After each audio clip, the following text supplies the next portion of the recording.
there's a mindset where it's, hey, let's create semi-passive or eventually passive income that's Mhm. tax advantaged. I think right now we're seeing an inflow, probably two-thirds, three-quarters of my clients invest in real estate as well.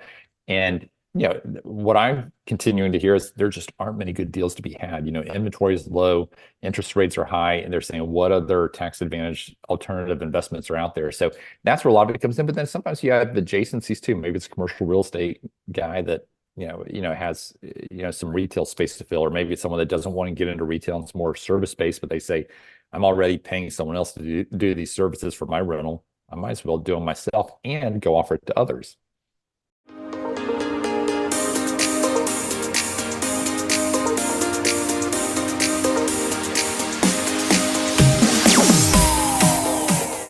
If you have had any interest in franchising over the years or learning how to become a franchisee, this is going to be the show for you. We're bringing on a top 1% national franchise broker, investor, author, and international speaker that is specialized in just what he's coined non-food franchising. So, John, thank you for taking time to stop by that entrepreneur show. Excited to be here, Vincent. I'm excited to have you today. We're going from Florida to Atlanta. We're learning all about the great stuff in his world, how he got started, his learning lessons, and everything in between. But if it's your first time joining us, I have to thank you so much for taking time out of your day to spend and level up your mindset with another top entrepreneur. I'm excited to have been hosting this show since 2019. And for today, we're getting into even a new area. Even 4+ years later, we're touching on something that does not get brought on the show enough.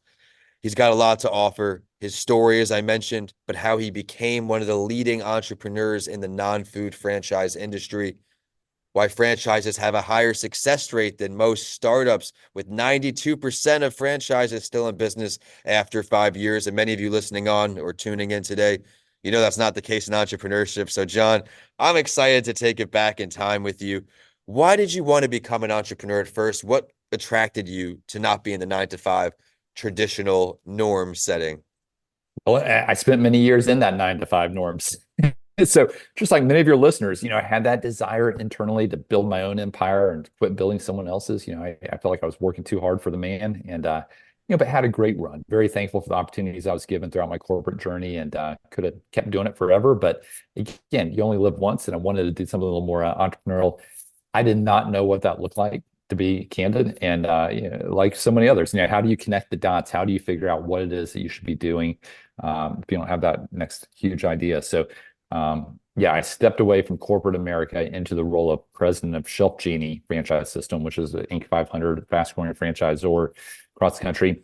And in that role, I got to support franchisees all across North America. And that's when the light bulb went on for me. And I said, I love this franchise model. I see how all these different backgrounds are able to step into something that's totally new for them, bring their transferable skill sets, follow the playbook, and thrive. And so that's really the genesis of what led me into the franchise path, which I now continue to progress down. Well, I'm sure, and even my background in franchising is a very sustainable model, able to bring generational wealth, able to exit companies, everything in between. But what's pretty cool about today's guest, everyone, is he also wrote a book on his expertise. So I'd love to dive into this. We'll, of course, have a writing with authors interview, but thank you for holding that up. What led you to finally put pen to paper and put a book out into the world? I love educating. And what I found is when I say the F word, franchise, oftentimes people think fast food, McDonald's, Subway, Chick-fil-A. And yet I have that light bulb moment and I want to help others have it. There's so many other opportunities out there. And so that was a big piece of it. I coined the term non-food franchising a couple of years ago, bought the domains, wrote the book, Love and it. I cut out half the market. And this is great advice for any of your listeners, no matter what market they're in. Segment down, niche down, focus on staying in your lane, do what you're good at, what you enjoy doing, where you see the need in the market. Don't try to be everything to everybody. So I cut out half the market and said, let's go deep in areas like home and property services, things that are non-sexy, whether it be insulation or dumpsters or gutters, things like health and wellness that, from mental health to men's health, TRT, fitness, categories like kids, pets, seniors, things that are understandable, cash flowing. AI is not going to disrupt it or Amazon anytime soon. And these are the types of things that interest me, where I see opportunity, but it's also where most of my clients want to play as well. I love that advice there. Even in the beginning, you think of just the fast foods and things for franchising, but it is not just limited to that, as he just shared. McDonald's may be the biggest one, perhaps, but there are so many other avenues. And another area you really highlighted on there, segment down, niche down, my story, being hit by a drunk driver, that story can relate to other people in many different directions. But when I try to sell to everyone, I find myself selling to no one other than my network, which quickly will drive up. So I think that's great advice there, John. Just kind of encouraging everyone out there. What are you passionate about? What do you enjoy doing? Get there and follow his rule book for franchising. If someone here, John, is listening on, and this is the first time they're hearing about franchising, so they're not too overwhelmed, what is some information they can take away just to feel a little more comfortable learning more, getting started? Yeah, having been a franchisor myself, and I am a multi-brand franchisee, so have sat on both sides of the table. I'm still a franchisee, and now I get to spend most of my time. I've got people running those businesses, helps me consult with others. And what I would say, kind of, is first off, nothing's easy. I don't want to sugarcoat it. It takes work to stand up a business. But that being said, there are a lot more components that are turnkey than in a traditional startup. You're stepping into a franchise system that may or may not have brand recognition. I mean, you're in installation. Who cares if you have brand recognition, right? There's no Right. household names there. But what's more important is that support system. The franchisor is essentially your coach. The better you do, the better they do financially. And so they're, cheering for you. And like any industry, there are good ones and not so good ones. That's where we come in to help our clients. But you've got a coach on the sidelines. You've got a playbook to go execute against. This model has been proven out in similar markets in the country. And now you get to bring it to your market. And so, there is a path to profitability. You just have to go execute on it. And then you can have optimized marketing fairly early on because they have large data sets from other markets that they're able to employ, in your lead generation efforts. They're able to buy in bulk. You've got other franchisees living the same thing as you day in, day out. And there's huge community aspects and learning from each other and best practices. It sounds cliche, but you're in business for yourself, not by yourself. You're starting on third base. And it's all about going out and executing. And ultimately, you're going to sell that business. You're building a cash flow. You're getting the tax benefits of business ownership. You're also going to sell the business. And studies have shown that franchises traded at a higher multiple than non-franchises in the same industry. I love all of this advice. You're crushing it for us right away. Something I want to ask for some clarification about, for say now you understand the basics of franchising. We have our owner operators, which are pretty much on the ground running in the beginning, building that brand. But the goal is to obviously move on from the franchise for some. How do you transition from that owner operator in the store 6 to 7 days a week to finally doing what you're doing, having people run these businesses, consulting on them, everything in between?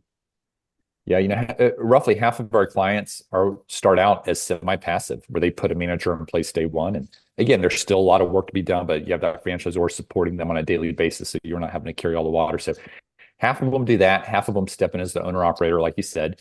And in that case, they're, oftentimes they do have that vision of removing themselves and maybe going and starting something else or just having more time with their family. Those are the aspirations we often see. Um, you know, it comes down to having good people. I always give the advice, if you're building a team, pay a little more, hire the A players. Life's too short to work with B and C players. Oftentimes it's not fair to them to put them in a role as well. So, go for the best talent. And, you can have a great vehicle, be it the franchise, you still have to have someone driving it. So it comes down to having someone that you trust, where you align your incentives and, give them some autonomy. I mean, a lot of people want to step away from corporate America and go run a business, and you give them a fancy title, which is free, but then give them an incentive plan where the better they do, the better you do as well. I love that. I got to hear in the notes when we go live here, the importance of giving autonomy to the employees. And we've all maybe been around a micromanaged situation, right? No one likes that. No one wants that. It's going to give you the pits in your stomach, and you won't be able to really thrive as yourself. Something else I want to touch on you, John, here, as you know, you've got this experience in this area. Why do real estate investors in particular gravitate towards franchising? I saw this come across as one of your strong points, so I definitely want to lean into that. We're definitely seeing a lot of interest from the real estate community. And I'd say we have even pre-pandemic going back. I just think there's a mindset where it's, hey, let's create semi-passive or eventually passive income. Mhm. that's tax advantaged. I think right now we're seeing an inflow, probably two-thirds, three-quarters of my clients invest in real estate as well. And what I'm continuing to hear is there just aren't many good deals to be had. Inventory is low, interest rates are high, and they're saying what other tax advantage alternative investments are out there. So that's where a lot of it comes in. But then sometimes you have adjacencies too. Maybe it's a commercial real estate guy that has some retail space to fill, or maybe it's someone that doesn't want to get into retail and it's more service based, but they say, I'm already paying someone else to do these services for my rental. I might as well do them myself and go offer it to others. I love that. I mean, does not just sound great, everyone, having the others come in and take it, but let me put you in a hypothetical here. In a different life, in a different world, if you were to franchise any business type company, what would it be? What would be just like a passion project that you never got around to? Great question. I've had people ask if I could franchise what I do with my consulting practice. I've been very blessed to help, I believe, more clients the last couple of years than anyone else in the country. And so I get to Congratulations, see, man. yeah, That's I appreciate awesome. I appreciate that. And I say that just to share that, I do get to see a lot of perspective, and it's made me think, well, do I franchise what I do to scale it bigger? But there's one that's taken off recently that's in the mental health space. And that's a way that, yeah, you can make some good money. There's a huge need, but you're also giving back to the community. I think I did 12 deals last year in the senior care space. The men's health space is huge. But I've always gravitated towards those property services, kind of the non-sexy cash flowing businesses, the dumpsters, the temporary walls around containment sites that act more like an equipment rental business, stuff like that. Right. So it'd probably be something in there. I would call this week with a guy that's got a sink business, and it's got its reasons for being and how it's different than everyone else and doesn't compete. And he's franchising it, and I think he's got some runway. He's got a great financial model. He's got a niche. It's all about the niches. So That's um, awesome. Well, you're certainly inspiring me to continue to learn more about franchising, getting my feet wet in the industry. We've covered so much in what seems like in the blink of an eye here. I always like to ask my guests, if you could sit down with any entrepreneur, dead or alive, to pick their brain, have a coffee with, who would you choose to spend that time with? Steve Jobs. I mean, the way that guy thought, and he was 20 steps ahead of everyone else, and just a visionary. I mean, I think Elon Musk encompasses some of that, but no, I think Steve Jobs, without a doubt, would just love to pick his brain and get his eyes on a few topics, and yeah, that's probably the path I'd go. Just the way he thought, everything from the packaging to the delivery to everything in between. But we'll delve a little deeper. If you were to make this meeting happen, if you were alive, where would the meeting go down? What location? Wherever he said he wanted to meet. So no, I'd love to get him over to our place. We have a second home up at the mountains, overlooks this beautiful lake, and would love to get him up there on the back porch, and we'll sip some bourbon together and talk shop. I love your initial reaction of wherever he wants, because for me, if I'm in a meeting of some sort, I want the other person to be as comfortable as possible. I want them to be in their domain. So whatever they're cooking on, I love that. You really enlightened our audience on all things franchising, even some other stuff. You getting involved, how you started. I always appreciate you resonating to our audience because, hey, not everybody starts out in a successful franchise consulting business. There are blocks you have to put in line to get there, and you've done such a great job at that. Thank I'd you. love to now ask you for your last word before I go ahead here and get your contact info for everyone. What's the last word you'd like to leave for our audience? Yeah, I always say activity breeds activity. I think getting off the couch, taking a first step, and that might just be downloading our book, or you can buy it on Amazon. It's, all profits go to charity, Hope International, who we support. But I'd say get off the couch, get into the game. Once you start moving towards option A or option B, then option C comes out of left field, but you have to get in motion. So I think there are a lot of wannabe-preneurs out there. We help those wannabe-preneurs connect the dots and become true entrepreneurs in a safer, less risky fashion that I think oftentimes makes a lot of sense. I mean, you're going to have a long career. You could do a lot of things, but starting with franchising is going to make all your future endeavors better as well because you've learned the best practices. So that's how I think about it. And it's entirely free to work with us. I'm a real estate broker, essentially, but for franchises. We get a referral fee from the brands on the back end. None of that gets passed on to our clients. So really, it's kind of a no-brainer. I appreciate you sharing all that. Everyone, be sure to go online, check out all the great stuff he has to offer, especially if you're in the Georgia area. He's a great resource to have. Be sure to get in touch with him. And I am at Vincent A. Lancey on all social media and YouTube. Be sure to head to that YouTube channel, subscribe to me there so you can catch this interview, excuse me, in video form.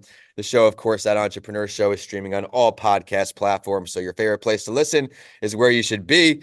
If you want more information on becoming a show guest or working with me in the podcast services field, reach out to Danica at podcastsbylancey@gmail.com. She will get you set up with a call with me. But for now, we are signing off today from Atlanta all the way to Tampa, Florida. Thank you so much, man. Great. Thank you.